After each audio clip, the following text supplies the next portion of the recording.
Assalamualaikum warahmatullahi wabarakatuh. Salam sejahtera.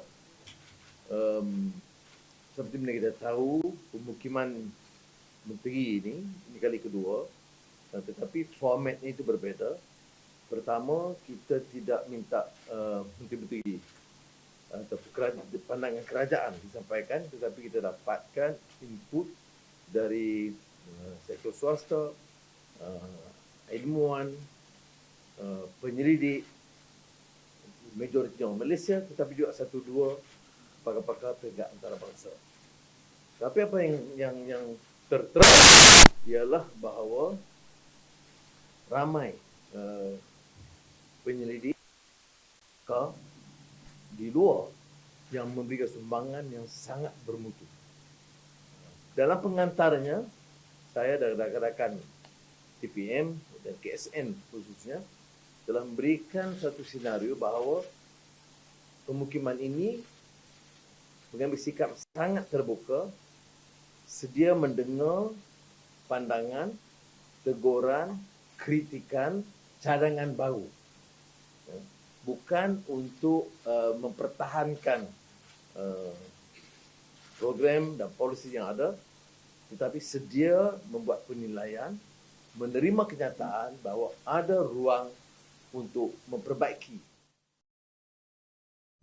Jadi ini yang menjadi tema dalam perbincangan kita. Ya. Matlamatnya apa? Untuk meningkatkan upaya kita menyampaikan khidmat yang terbaik kepada rakyat, selain daripada memacu pertumbuhan negara, ekonomi negara, dan memaknai falsafah negara madani dari sudut mengangkat keupayaan dan martabat negara menjadi lebih hebat. Perbincangan itu menyeluruh, ya, tentunya menekankan soal perpaduan rakyat dan negara dan kestabilan politik yang menjadi prasyarat bagi kita melaksanakan program-program. Kemudian kita bicara soal ekonomi untuk menambah pelaburan domestik dan luar negara, dan juga memfokus beberapa isu khusus meningkatkan mutu pendidikan negara, termasuk TVET dan pendidikan teknologi, soal digital, soal artificial intelligence, dan juga beberapa isu yang kita telah cerakin dalam beberapa pengumuman dasar sebelumnya. Transisi tenaga, peralihan tenaga, transformasi digital, pelan perindustrian, reform perkhidmatan awam. Ini semua diberikan penekanan supaya kita mulai sekarang, kita tidak hanya bicara mempertahankan jabatan atau kementerian masing-masing, tetapi program secara sepadu, bekerja sebagai satu pasukan dan tidak merasa selesa dengan apa yang kita capai sekarang, tetapi berupaya dengan lebih keras lagi meningkatkan khidmat kepada rakyat dan negara. Itu intisarinya apa yang kita lakukan, dan pelaksanaannya itu yang menjadi ukuran. Jadi tumpuan kita adalah ke arah pelaksanaan program dan dasar secara lebih berkesan. Dan saya ucap terima kasih kepada KSN dan rakan-rakan di Jabatan Perdana Menteri dan semua jabatan yang berkaitan yang telah meletakkan suatu mutu pemukiman yang sangat berprestasi dan membanggakan. Alhamdulillah. Baik.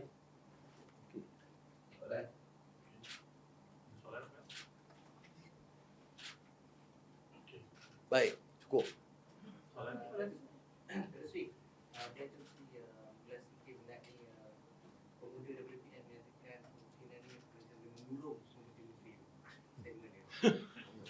Dia kata kurung ahli parlimen. Ya, sebahagian ahli parlimen, sebahagian senator. Tapi ini pemukiman menteri, dan untuk menjimatkan kos, semua menteri-menteri dia agak pulang, tidur di rumah masing-masing dan datang pagi-pagi ke sini. Jadi tidak ada isu. Tapi ini maknanya janganlah minta saya ulas hal-hal seperti memadai. Saya minta ketua cabang keadilan segambut jawab cukup lah. Okey? Datuk Sri, boleh tahu siapa akan dilantik sebagai the next EPF CEO? Akan diputuskan segera.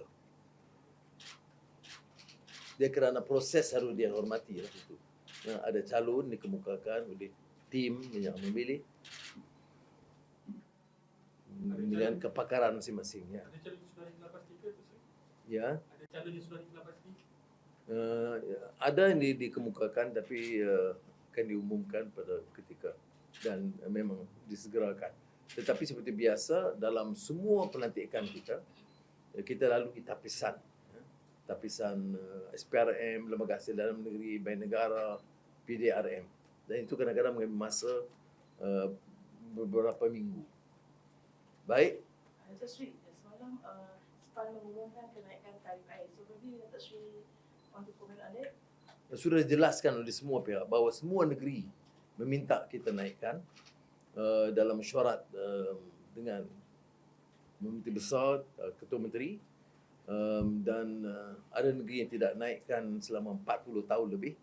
Dia mereka mengusulkan dan Kerajaan Persekutuan setuju. Datuk Sri, what are the key priorities of your economic outlook for this year? In view of the uncertainties, what is your take on the low-hanging fruits that Regime government will be looking at? Firstly, of course, clarity of policy.